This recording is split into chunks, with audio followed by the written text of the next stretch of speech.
صحیح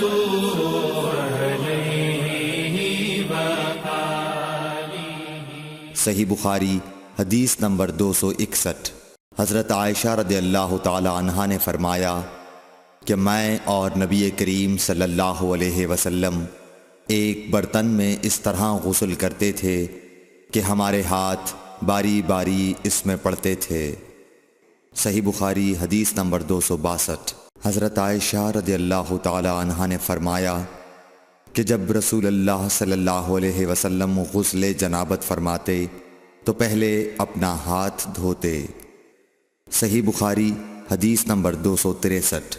حضرت عائشہ رضی اللہ تعالی عنہا نے کہا کہ میں اور نبی کریم صلی اللہ علیہ وسلم دونوں مل کر ایک ہی برتن میں غسل جنابت کرتے تھے۔ صحیح بخاری حدیث نمبر 264۔ نبی کریم صلی اللہ علیہ وسلم اور آپ کی کوئی زوجہ مطہرہ ایک برتن میں غسل کرتے تھے۔ صحیح بخاری حدیث نمبر 265۔ میمونہ بنت حارث رضی اللہ تعالی عنہا نے کہا کہ میں نے حضرت صلی اللہ علیہ وسلم کے لیے غسل کا پانی رکھا اور پردہ کر دیا۔ آپ نے پہلے غسل میں اپنے ہاتھ پر پانی ڈالا اور اسے 1 یا 2 بار دھویا۔ سلیمان اعمش کہتے ہیں کہ مجھے یاد نہیں راوی سالم بن ابی الجعد نے تیسری بار کا بھی ذکر کیا یا نہیں۔ پھر دائیں ہاتھ سے بائیں پر پانی ڈالا اور شرمگاہ دھوئی، پھر اپنے ہاتھ کو زمین پر یا دیوار پر رگڑا، پھر کلی کی اور ناک میں پانی ڈالا اور چہرے اور ہاتھوں کو دھویا اور سر کو دھویا، پھر سارے بدن پر پانی بہایا، پھر ایک طرف سے رکھ کر دونوں پاؤں دھوئے۔ بعد میں نے ایک کپڑا دیا تو آپ نے اپنے ہاتھ سے اشارہ کیا اس طرح کہ اسے ہٹاؤ، اور آپ نے اس کپڑے کا ارادہ نہیں فرمایا۔ صحیح بخاری حدیث نمبر 266۔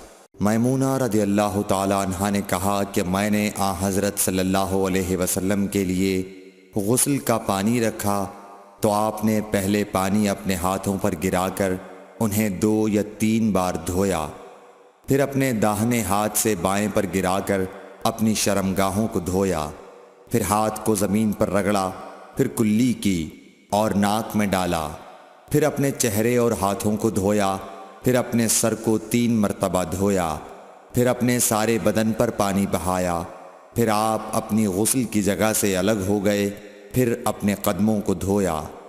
صحیح بخاری حدیث نمبر 267۔ حضرت عائشہ رضی اللہ تعالی عنہا نے فرمایا اللہ ابو عبد الرحمن پر رحم فرمائے، میں نے تو رسول اللہ صلی اللہ علیہ وسلم کو خوشبو لگائی، پھر آپ اپنی تمام ازواج مطہرات کے پاس تشریف لے گئے اور صبح کو احرام اس حالت میں باندھا کہ خوشبو سے بدن مہک رہا تھا۔ صحیح بخاری حدیث نمبر 268۔ نبی کریم صلی اللہ علیہ وسلم دن اور رات کے ایک ہی وقت میں اپنی تمام ازواج مطہرات کے پاس گئے، اور یہ 11 تھیں، 9 منکوحہ اور 2 لونڈیاں۔ راوی نے کہا میں نے انس سے پوچھا کہ حضور صلی اللہ علیہ وسلم اس کی طاقت رکھتے تھے؟ تو آپ نے فرمایا کہ ہم آپس میں کہا کرتے تھے کہ آپ کو 30 مردوں کے برابر طاقت دی گئی ہے۔ صحیح بخاری حدیث نمبر 269۔